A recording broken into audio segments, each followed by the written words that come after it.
The rain had been falling since dawn, as if the heavens themselves were grieving her loss. The cemetery lay silent save for the soft patter of raindrops against the fresh earth that now held her. Everyone else had gone, the priest, the family, the friends, but he remained there, motionless, soaked to the skin, staring at the name carved into the cold marble. Elena Grace Miller. Beneath it were the 2 dates that marked the beginning and the end of a life that had rewritten his own. 3 years earlier, they had met by pure chance in a quiet library. Both had reached for the same poetry book, their fingers brushed, and she smiled, a smile that felt like sunlight breaking through a storm. From that moment, even ordinary things became extraordinary. She loved the simplest joys, wandering without direction, writing letters by hand, and the color blue. "Blue feels like peace," she used to say, and he would laugh, calling her his piece of peace. Together they dreamed, loved, and built a world that felt unbreakable, until one word shattered it all: cancer.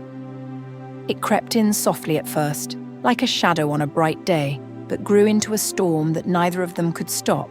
Still, she fought bravely, laughing through the pain and whispering, "I'm not afraid of dying. I'm just afraid of leaving love unfinished." He spent endless nights by her hospital bed, holding her fragile hand, listening to the heart monitor like it was the rhythm of their love trying to survive. As the months passed, her body weakened, but her eyes never lost their light. Even on her hardest days, she smiled and said, "If you ever miss me, don't cry. Write something beautiful instead. That way, I'll still live in your words." He had promised her that, but promises are easy when life still feels endless. When her breathing stopped, the world did too. He didn't scream or weep. He just sat still, memorizing every detail of her face as if he could somehow trap time in his memory. 3 days later, he buried her beneath the old oak tree where they once shared a picnic, but he felt as though he had buried himself too. He stood in the rain long after everyone had left, whispering her name again and again until it became prayer, until it became pain. That night, he went home to the emptiness that now echoed with her absence. Her scent lingered faintly in the air, her favourite book lay open on the couch, and her coffee mug still sat half full on the table. He sat at their wooden desk, opened his phone, and stared at her contact name, My Blue Sky. His hands trembled as words began to pour out of him like a confession his heart had been holding back. "Hey Lena, today I buried you, but it feels like I buried myself too. The world feels quieter now, like it's holding its breath without you. I keep turning to tell you small things.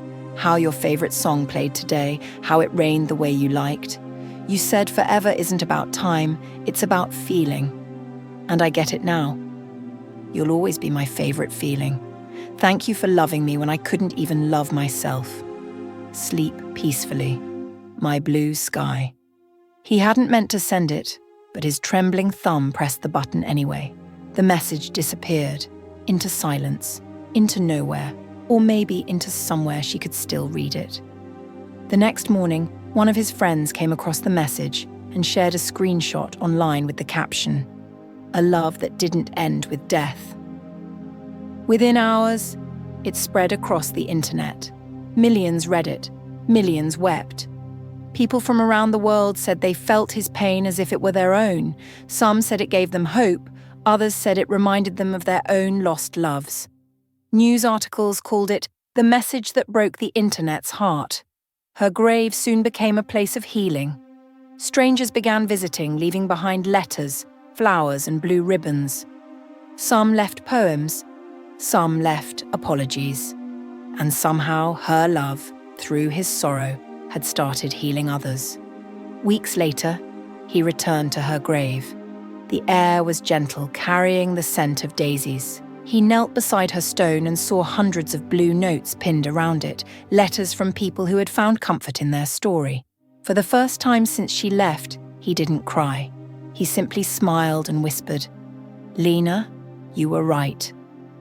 Words do save people, Maybe yours just did. A soft wind brushed across his face, warm and tender. And for a moment he could almost feel her there beside him. That night, he wrote her one last note. You didn't just live in my heart, you built a home there. And I'll keep it warm with every word I write. As he closed his eyes, peace finally returned.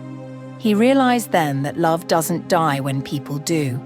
It transforms, it becomes air, light, and the pulse in every heart that still dares to love again.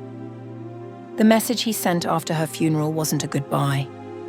It was a beginning, a forever that even death could never take away.